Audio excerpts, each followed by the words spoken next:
This episode is brought to you by our friends and sponsors Ricky and Kelly at Groenfell Meadery in Vermont. Ricky says Havoc, Root of All Evil, Runamuck Maple Edition is coming back this weekend. No foolin'. Root of All Evil is a delicious ginger mead, and this special edition has triple the ginger bite of the regular Root of All Evil with a hint of sweetness from Runamuck Maple. Wow, that sounds delicious. You can get it delivered to you across the country by visiting groenfell.com. And while you're there, check out all the quaffable craft mead offerings at family-owned and operated groenfell.com. That's Groennfell.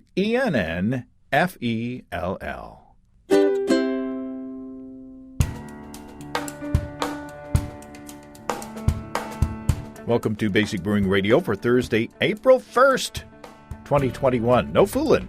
I'm James Spencer here at Basic Brewing Radio. We're all about home brewing. This week, Chris Colby, author of How to Make Hard Seltzer and the Homebrew Recipe Bible, brings us into spring with suggestions of what to brew to enjoy during warmer weather. And if you're south of the equator, they're pretty tasty in fall, too. If you go to basicbrewing.com, you can find archives of our audio and video shows. And if you go to basicbrewingshop.com, you can find our DVDs and our brewer's logbooks. You can follow me on Twitter and Instagram at Basic Brewing and find our show page on Facebook as well. If you want to support us financially, check out patreon.com/basicbrewing. And many thanks to everybody who's helping out in that way. If you go to patreon.com/basicbrewing, you can see a long list of stuff that you can access if you sign up as a supporter. I brewed up another batch of beer this past weekend. I'm all ready for warmer weather, but I'm taking advantage of the cooler temperature in my basement to do one last lager. It's a Mexican-inspired lager with 6 pounds or 2.7 kilograms of Pilsner malt, 2 pounds or 900 grams of Vienna, 1 pound or 450 grams of flaked maize, and 1 pound or 450 grams of Ten Lovibond Munich, with 2 ounces or 56 grams of checked Satz at the beginning of the 60-minute boil. The wort had a pretty solid bitterness that I hope will add a lot of crispness to the beer. Original gravity was 1051. I did a no-chill, so I put the no-chill container down in the basement to get down to the temperature, the fermentation temperature. It's around 58 degrees Fahrenheit or 14 C in the basement right now. And that fermentation is rolling along at a nice pace.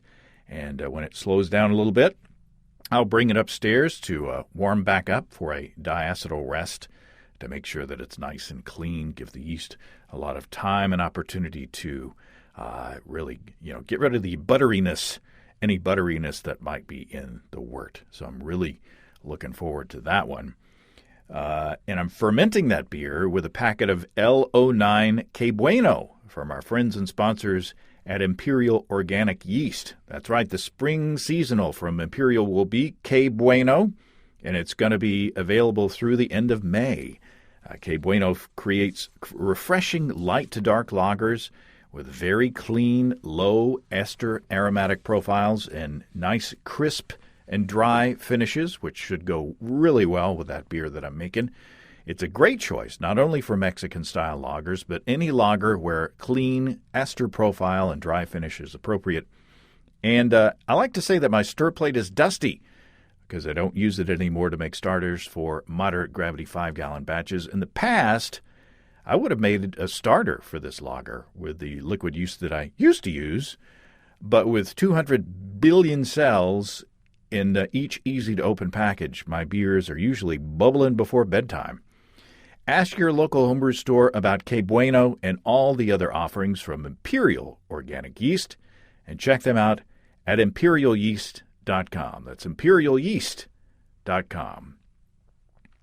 We got a lot of feedback from last week's show where Johannes Fahrenkrug talked about his brew in a Ziploc bag approach to small batch sous vide mashing. A couple were pretty snarky along the, well, why would you do that line, which is less than useful, in my opinion. But others were very excited about the technique. Clay on Twitter said, genius. Liam the Brewer on Twitter said, I'm ordering bags now. And he posted a piece that Johannes wrote about his technique in the sous vide beer brewing group on Facebook, and he says it's generated a lot of interest. So if you want to read Johannes's piece that he wrote on Medium, look at his Twitter timeline at jfahrenkrug for the link. That's JFAHRENKRUG. And he posted that link last week. So as usual, anytime there is an innovation or a new technique in homebrewing, there are skeptics. And then there are those who will embrace it, or at least try it, and add it to their brewing tool belt. So thanks again to Johannes for sharing his experiments. Hey, let's talk to Chris Colby about brewing spring beers. Chris Colby, welcome back to Basic Brewing Radio. Hey, James. Thanks for having me on the show. You were the author most recently of How to Make Hard Seltzer, which we've talked about on the show. And how's that book doing? Actually pretty good. I got a royalty statement recently, and I got royalties. Woo-hoo. Crazy. Wow. Yeah. Wow, excellent. Well, it's well written, and some people make fun of hard seltzers, but love them or not, they're a thing, and they're fun. It's fun. It's a fun challenge to brew, and it helps if you have a good book to read about how to do it. So congratulations on that. Thanks. And I'm talking to you all. You're also the author of the Homebrew Recipe Bible as well. So you're an authority on how to make beers. And so here, spring is coming up here. It's starting to warm outside, and I'm itching to brew some stuff. And I thought, let's talk to Chris Colby about springtime brews. When the weather starts warming up a bit, what gets in your mind of the styles that are appropriate to brew? And so I asked you to put together a short list. And what do these have in common, these recipes? Well, when you asked me about spring brews, I thought, okay, so you're going to brew this in the spring, and then, it should be ready by like late spring, summer when it's hot. And I sort of narrowed it down just because like spring brews in general, it could be, we could go through every, beer style ever, and you could brew it in the spring. But, I thought, okay, well, what about beers that you're going to enjoy once the weather starts turning hot, but you can brew, a little bit before it does. And I particularly thought about like lawnmower beers or gardening beers or, post-exercise beers. If you go out and run every day and then you come back and, maybe you don't want a barrel-aged, imperial stout. So what are some sort of – so I thought of a few that were, fairly low in alcohol, starting at normal beer strength and going down, generally pretty dry or can be made pretty dry, and just sort of like refreshing beers that you can have a couple of when you maybe dehydrated and stuff like that. And also these styles on your list, they might benefit, or at least they wouldn't be deterred by the cooler temperatures, that we have right now still. We're not in the heat of the summer where you might want to brew something that, like a Belgian or something like that, gets aggressively warm. These are nice and cleanly fermented beers so that the moderate temperatures of spring would be conducive to good fermentation. Right. You could brew most of these, even if you don't have like an active fermentation temperature control, like a chest freezer with a external thermostat. You can still brew these, and just use the wet T-shirt method. Dampen a T-shirt and have it draped over the carboy, and have the part of the T-shirt dipped into like a little tray full of water just as a reservoir, and that'll, the water will evaporate from the T-shirt, cooling the carboy, and then the water will wick up from the little reservoir. And you know what I'm talking about. The swamp cooler method, is that what that's called? Yeah, I think people call it that too. Sure, why not? I know all the words. So the first on the list is a golden ale or light pale ale. It sounds delicious. Yeah, I was just thinking if you remember way back in the day, uh, uh, what do I, brew pubs. Oh When yeah, they, those things. oh yeah, brew pubs. When they first came out, most of them they had like one beer that it looked fairly pale, and it looked sort of like what most people thought of as beer, and they had that on the menu so that somebody came in and "Oh, I don't know what to they could order that, and it was a lot of times it was called a golden ale, although it could had a billion names, and that's a really good springtime beer because you can just you can brew you can brew it to whatever specifications you want, but you can brew it relatively light, not light in color, light in extract strength, and just have it be a really nice beer. And you can, I mean, there's endless little variations on it. Like you can brew, you can brew one where your grain bill is just straight pale malt. It can be like a Pilsner malt. It can be two-row pale malt. It can be a British pale malt or whatever. You can do no specialty grains at all, just straight pale malt, and that'll make a pretty it can make if the malt is good, a nice base beer, and you can make that from anywhere from 4 to 6% or whatever, if you're trying to hit sort of the basic style we're shooting for here, and you can also go some of the golden ales or whatever from the past brew pub styles, or sort of leaning a little bit more towards pale ales. And if you wanted to do that, you could put in for a 5-gallon batch, half a pound or less of some light crystal malt, and that would add a little bit of color and a little bit of body. Or you could go the opposite way and have the grain bill just be pale malt and add a little bit of sugar, like for a 5-gallon batch, maybe 3/4 of a pound of sugar, and then have it, use your recipe calculator to figure out, hit the target ABV you want, and that would make it a little drier, same alcoholic strength, but a little bit drier and a little lighter in color, and so you have a light or pale ale in the loosest possible sense, and you can add hops to whatever degree you want. If you want it to be basically like on par with American Pilsner, that's about 10 IBUs. If you want it to be more more like a little bit like a mini IPA, you can do that too. So there's a lot of it's just such a simple style that there's so many little variables you can do with it. You can add, a little bit of fruit if you want. It's summertime. You might go to the grocery store and, see some kind of fruit you like on sale. And, hey, you could add, for a, 5-gallon batch, a couple pounds, or up to a couple pounds of most fresh fruits.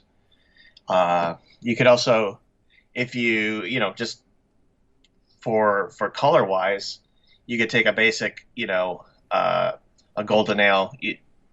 If you start with a grain bill of all pale malt, you can add a tiny bit, like 1 to 2 ounces in a 5-gallon batch of something super dark, like black patent malt or something, or roasted barley, and that'll just turn the beer like a little bit darker shade of almost to amber, something like that, because you add the super dark malt, but you only add a little bit of it, and so it's just a light ale, and you can brew it anywhere from being sort of a mimic of American Pilsners made as an ale, all the way to something that's almost a legit American pale ale.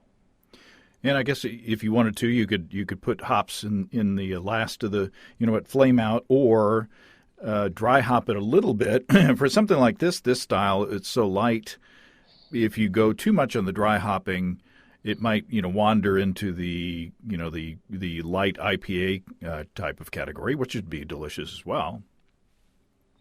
Yeah, I mean, that's the great thing about homebrewing is especially if you're going to be the one drinking it, just hop it to whatever specifications you want. If you want it to be, just basically balanced.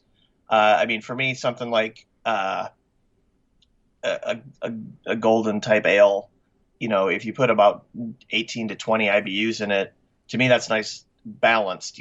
There's still enough hops in it that you get that, but it's balanced with the malt and it's not overly hoppy. If you want, approaching pale ale, 30 to 40 IBUs, or if you want to get it closer, closer to an IPA, then 50 or above.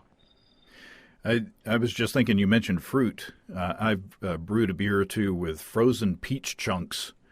And, of course, we've had, the guy from Oregon Fruit, talking about fruit purees, which is hard for me to say.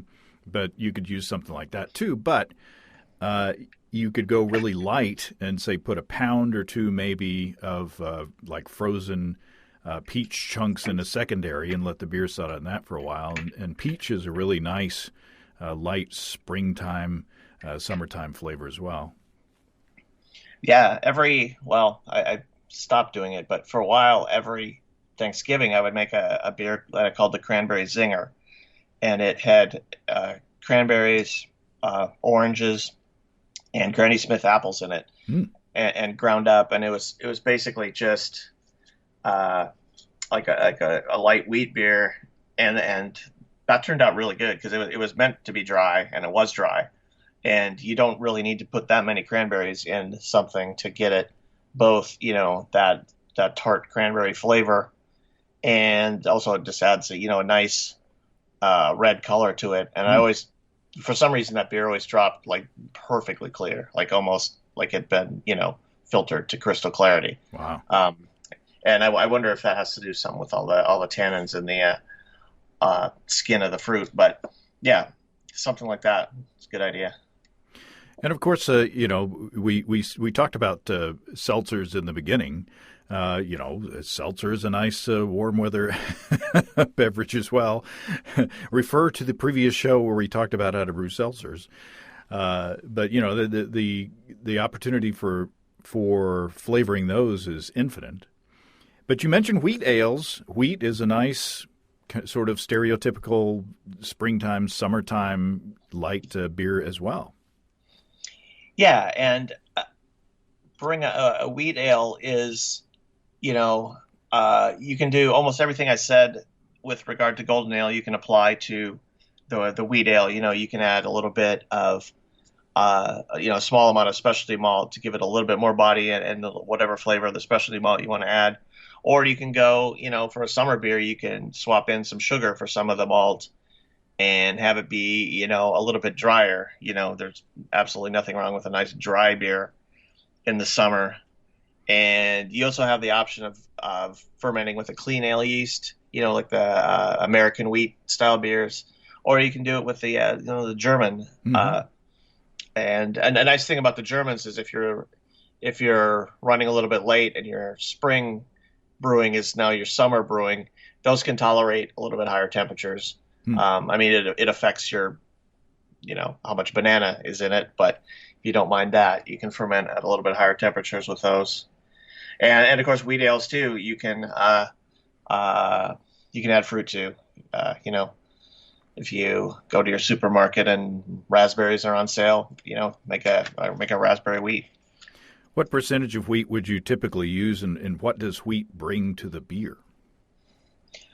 If I'm thinking about like a summer type beer, I would probably go about 50% wheat malt and the other 50% pale malt. If you're brewing, if you're brewing, a sort of a dead on Hefeweizen German style, you'd want about 70% wheat. But for just I'm brewing a light, beer for summer, you don't have to worry about style guidelines or anything. But but 50-50 is a good mix there. It's enough to make it taste not like an all barley beer, and it's just a pretty good mix. So would you describe it as more kind of bready, typically bready? Yeah, that's one way people describe it. It's hard to say. It's just if you've had was it, I think Sierra Nevada used to have an American wheat ale, or one of them. So I mean, several of them did, but there was one that was, you could just taste it and you knew, okay, there's something other than barley in here, and it's interesting, and uh, yeah, there's just a little bit of, this is meaningless, but zing, there's just a little zip to it or something it's hard to describe. And bready, yeah, that's probably the descriptor that gets used most. Yeah, I guess like a traditional German Hefeweizen to me tastes a lot like bread, and it could be that maybe it's all that yeast and suspension still, that's a part of that sensation as well. Yeah, there's definitely. I mean, when you serve the Hefeweizen with yeast, that alters the characteristic, and the what strictly comes from uh, the wheat malt in a beer where you've either filtered out the yeast or poured it off the yeast sediment is a little bit different. But yeah, that's a light sort of wheat ale is a great spring and or summer brew. And you mentioned 70% wheat. When you get up that high, you need to start thinking about, if you're brewing traditionally with a mash tun, you have to start maybe thinking about, maybe getting some rice hulls or something to make sure that you don't get a stuck mash, because it starts to get a little gummy up at that range. I've brewed up to 100% wheat beers, which you can do with malted wheat. There's plenty of diastatic power to convert those starches into sugars, but I use brew in a bag, and there's no problem with stuck sparges or stuck mashes because you just take the bag out and squeeze it, and then there you got your wort. So you could even go 100% wheat if you wanted to be a little adventurous to see, what character that brings to your beer. Yeah, I've never really had any problems brewing like a wheat beer, even with uh, 70% wheat malt. I've never had to stir in the rice hulls. Um, I think part of that is that when I grind my malt, I don't go for like absolute like powder. Mm. I'm not trying to eke every last bit of extract efficiency out of it. I try to hit a nice balance, and that's always been I don't know. It's always been something that's not been a problem for me. I also tend to sparge fairly slowly, take reasonable amount of time since I'm not grinding the grain that finely. I want to spend a little bit of time doing slowly sparging to recover some extract. But yeah, I've never I know people have had problems, and it also might be a function of the malt.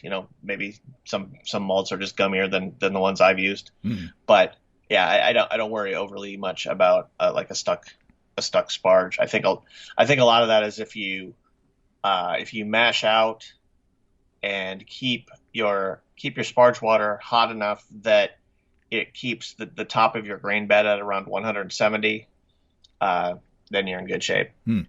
Would you be tempted to do a step mash with a high percentage wheat grist? You certainly can. I would be tempted by laziness not to. I mean, just because unless I had a very specific idea of what I wanted the step mash to do, I would probably just take the easy route and go with the single infusion mash. It's certainly not necessary as far as converting starches to sugar.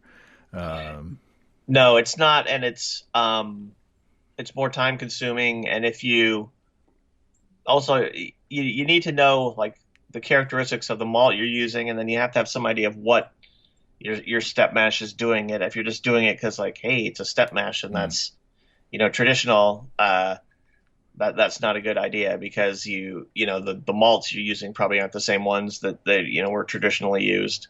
You're using modern malts, so yeah. I mean, I'll use a step mash if I'm trying to brew like a very dry beer, because that's one thing that step mashes tend to do is you get a little bit more fermentable wort out of it than a single infusion mash.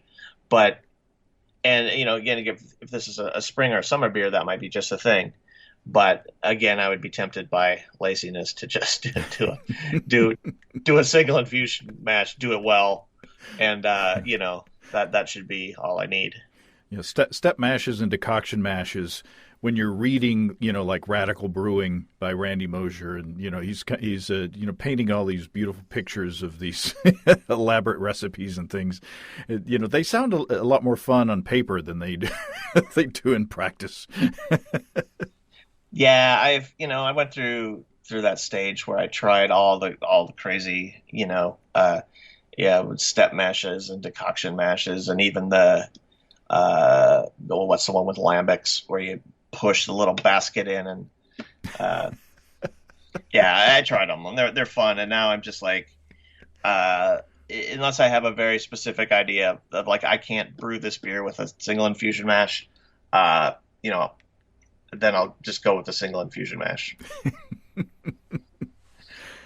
Because it's not sheer laziness, because also the maltsters have made the malt like that. Because commercial brewers don't want to go through doing step mashes and decoction mashes and all that baloney. That just takes up tank time. That slows their brewing down.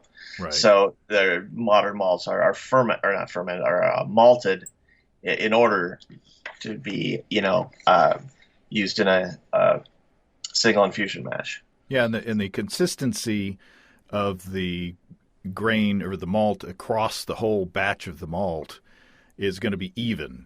So there's less chance of you getting a bad conversion, because you got the pocket of the malt that was sitting in the corner of the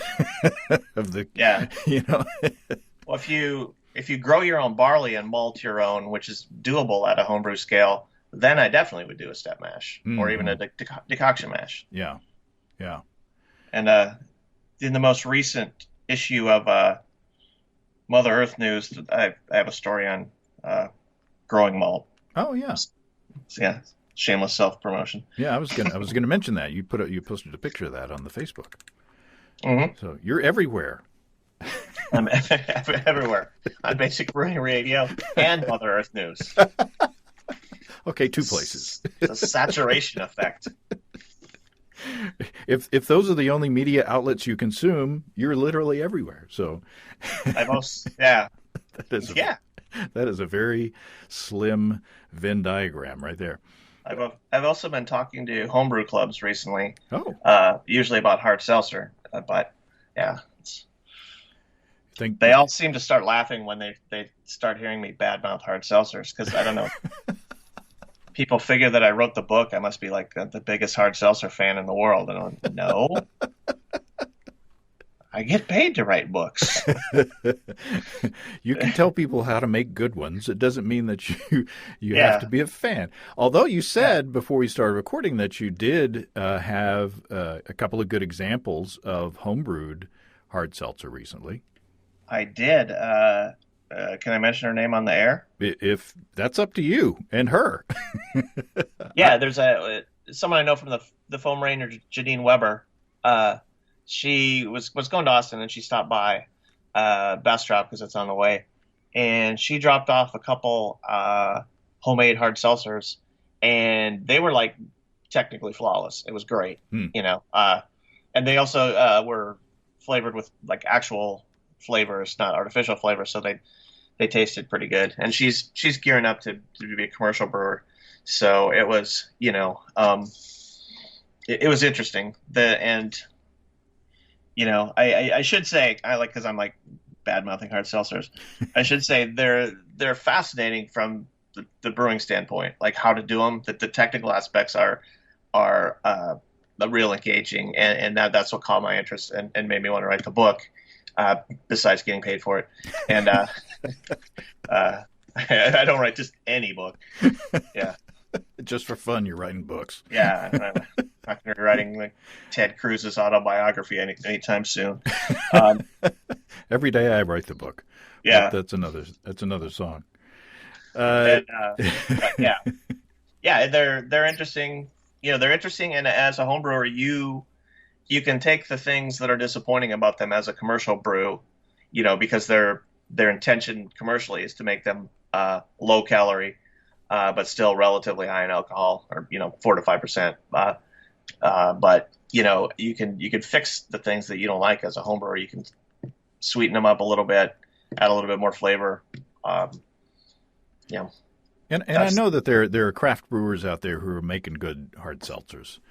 There's a few. I did some sort of hard seltzer tasting recently, and there was a lineup of ones from various craft breweries, and they ranged from just abysmal to there's actually some that were pretty good. Let's take a quick break to talk about our friends and sponsors, Desiree and Dave from High Gravity in Tulsa. You know I love my Warthog 240-volt electric brew-in-a-bag system from highgravitybrew.com. I got a question about it in a YouTube comment. The commenter asked why I don't heat my strike water, or streak. I never streak in my videos. That's irrelevant. But I don't heat my strike water higher than my target mash temperature. I just heat my water to, say, 150 degrees Fahrenheit or 65 C, since that's what I usually do, and I add my grain. Well, as soon as the grain hits the water in the kettle, the Warthog controller senses the temperature shift and turns on the Blickman boil coil to compensate. So usually by the time I get finished stirring the grain, I'm back up to temperature, and it stays there, rock steady, for the duration of the mash rest, no matter what the wind is doing or the temperature is out on the patio. A Warthog system from highgravitybrew.com will take the pain out of propane, and you can configure yours to fit your wants and needs, from 5 gallons to 2 barrels, and in 1, 2, or 3 vessel configurations. Check out all the options at family-owned and operated highgravitybrew.com. That's highgravitybrew.com. Light sours is the next one. Not to change the subject, light sours is the next one on the list. A nice tart, light flavored beer. Sounds delicious. Yeah, and the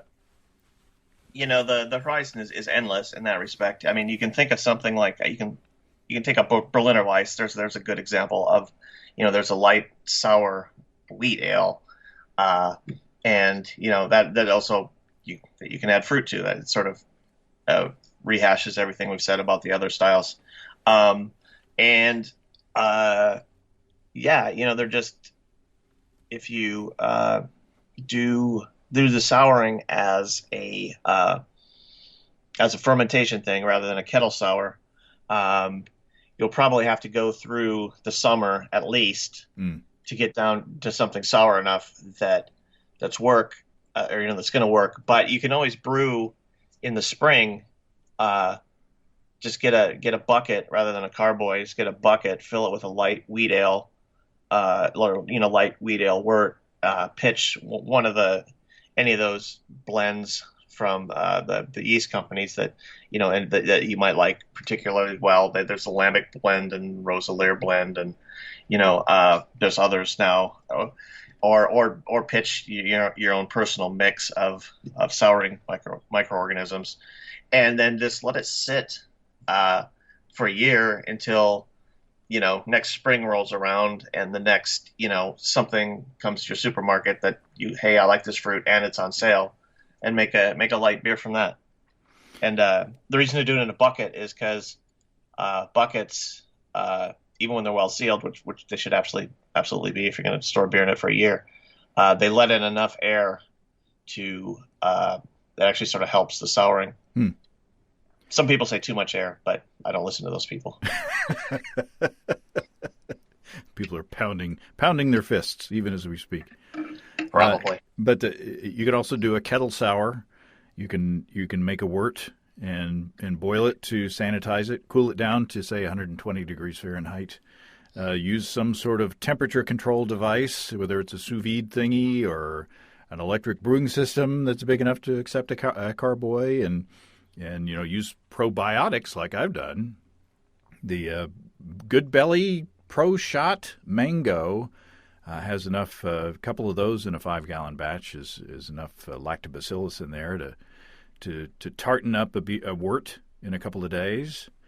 And then you know after the wort is tart enough for you, you can boil it again and add some hops and cool it down and pitch your regular yeast and Bob's your uncle, as they say.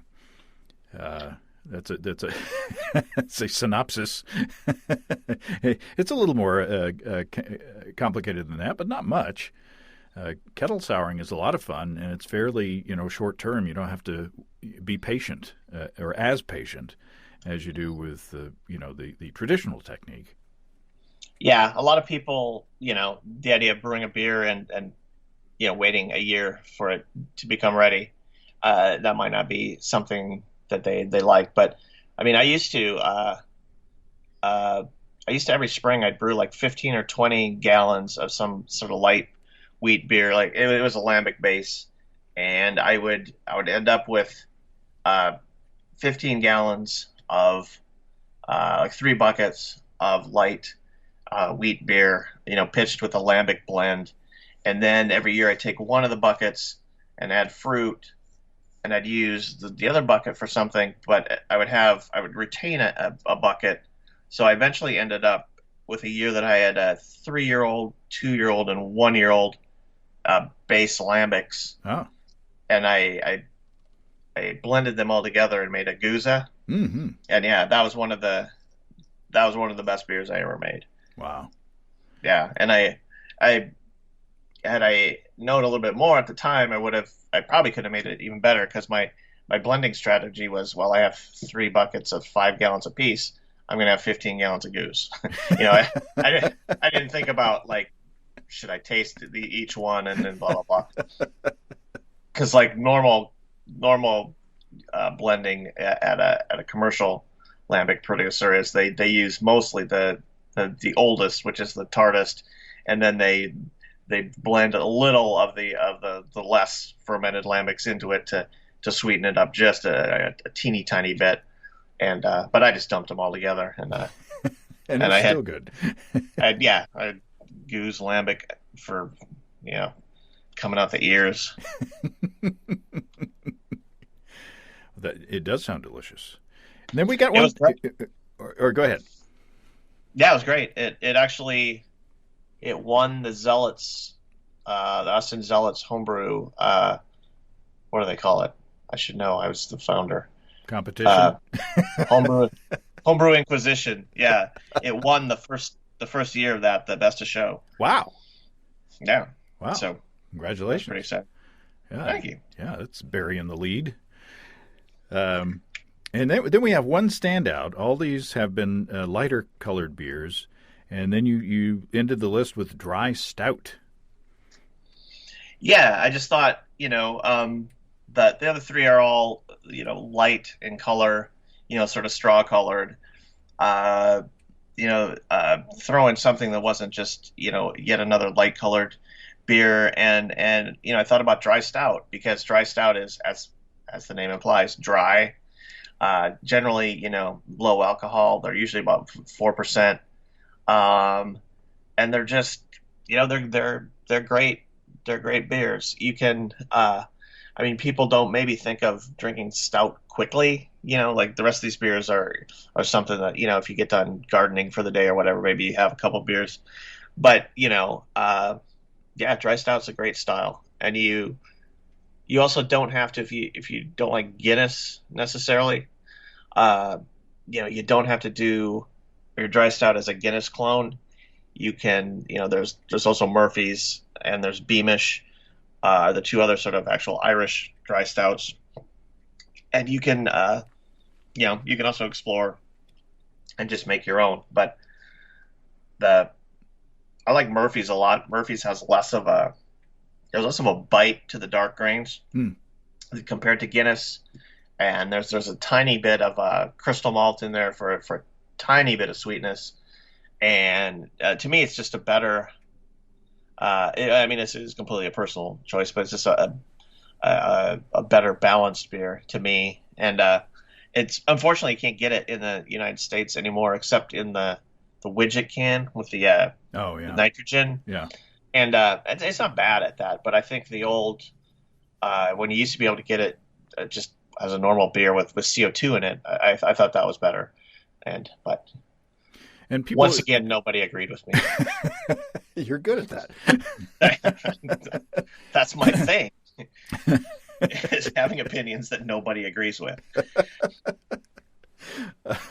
uh, what was I going to say? Oh, yeah, there are some people that turn up their nose at, like a roasty beverage for the summertime, but then, some of those people will go through the Starbucks and get like an iced coffee, the next morning. So I think it's all a matter of personal preference, number one, but then it's also just getting your mindset and just doing it, because a well-crafted, fairly light, dry stout would be refreshing on a nice warm spring or summer day, I think. Yeah. Oh, they can be great. So how would you fashion the malt bill in something like that?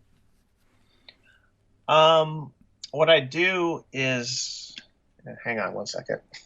Let me look in my book that I wrote. I'm literally going to do that. What page, so we can read along? Why not? Let's see. There's a good recipe for a Frankenberry Weiss in there too. Yeah, in that book.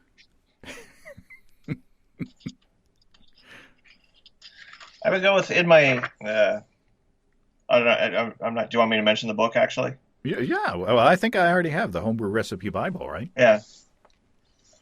Okay. Yeah, plug everything you can. Well, if I was going to brew a dry stout, I would probably go with something I know is going to work. And one thing I know is working is one of the dry stouts from my book. On page 51 of the Homebrew Recipe Bible, I have a recipe that I call Pogue Mahone Stout, and it's essentially a Murphy's clone. And it's got some 2-row pale malt in it, 5 pounds. It's got a tiny bit, just 2 ounces of caramel malt. That's kind of a darker one. It specifies 80 here, but anything would work, 60, even 40 maybe. And then a tiny amount of chocolate malt, 4 ounces, and this is for 5 gallons, all these.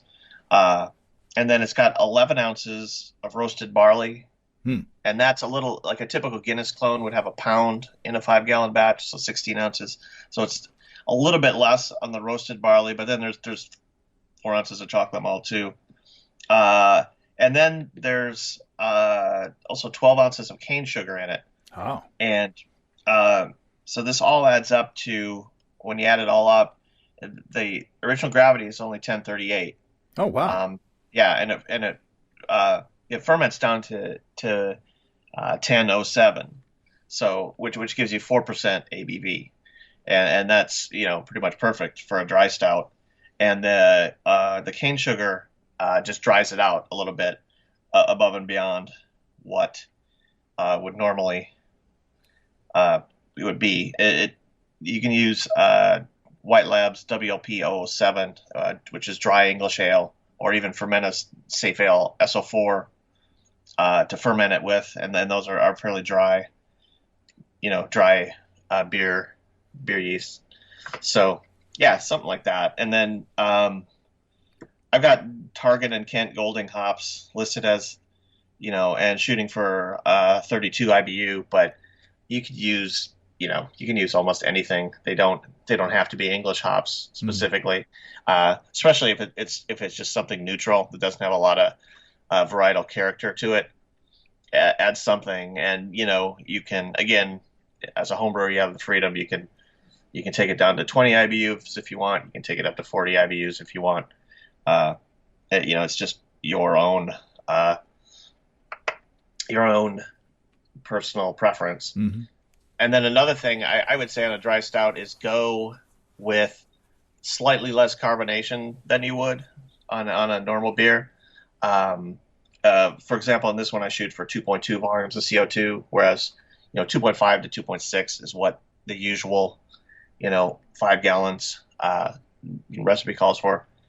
This calls for the 4 ounces of corn sugar compared to sort of the usual 5 per 5-gallon batch. But it just gives it a more sort of rounded note.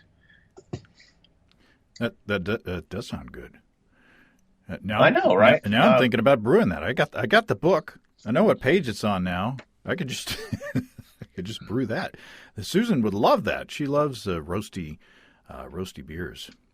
Yeah, my wife likes Guinness a lot, so I should really brew us something, a nice dry stout. Yeah. Dust off that homebrew equipment and get the brewing. Break out of that pandemic slump and get back to living again. Get back into life. Get back into life. No, that depends. That's another thing. It's another thing. Well, cool. Well, this has been a fun conversation. We rambled a bit, but I think sometimes it's good. It's good to listen to people talk about stuff. People talking about stuff. That's a lot of what I listen to on podcasts. Just people who know each other talking about stuff. And usually it's not even useful stuff. Yeah. So this is useful stuff. And thanks for asking me an opinion question rather than, like I do pretty good on factual stuff, but a lot of times I'll get in public forums and someone asks me my opinion on something, and by halfway through I'll just see the shocked look on everyone's faces. And I don't stop, of course. No. I don't let that register. I'm just like, well, you asked. I don't pick up on social cues. Yeah. Don't if you see me at a party, don't ask me anything about homebrewing. Yeah. Anytime you see my wife walk away from me, that's a bad sign. Yeah. You don't even have to see her eyes roll as she turns her head away. Oh, all right. Well, this has been fun. Yeah, definitely. Yeah. I appreciate it, and I wish you a happy spring, and we'll probably talk to you before summer, maybe. Oh, that'd be great. Well, thanks again to Chris. That was a lot of fun. Pick up Chris's books, How to Make Hard Seltzer, The Homebrew Recipe Bible, and Methods of Modern Homebrewing. Can't forget about that one as well. All are good. And, of course, you can see lots of stuff on beerandwinejournal.com, too.